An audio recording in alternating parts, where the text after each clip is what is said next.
और दुर्भाग्यपूर्ण घटना है, लेकिन सबसे ज्यादा अफसोस की बात यह है कि पूरे देश में जब भी ऐसी घटनाएं घटित होती हैं, हमारी पूरी सरकार उसकी लीपापोती में लग जाती है।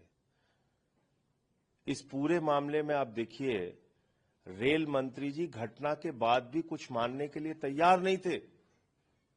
वो बराबर सफाई दे रहे थे, ऐसे जैसे कुछ हुआ नहीं।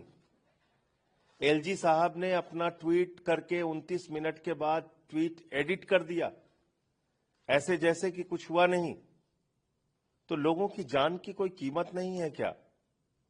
महाकुंभ में भगदड़ में लोग मर जाएं, फिर कहा जाएगा उनको मोक्ष की प्राप्ति हो गई।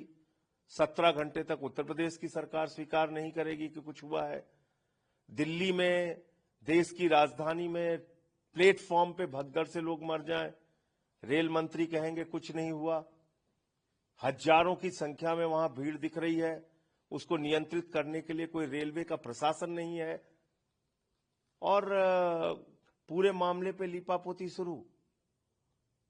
ये बहुत दुर्भाग्यपूर्ण है। ऐसा लगता है कि इस देश के लोगों के नियति में मरना लिखा हुआ है।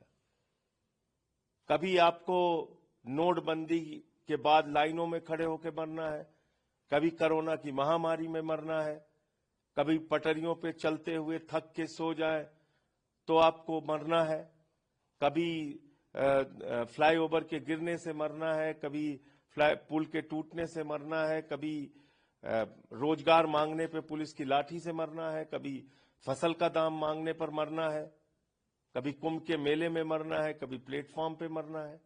तो मरना इस देश के लोगों की नियति हो गई है, और ऐसा लगता है सरकार को कोई फर्क नहीं पड़ता।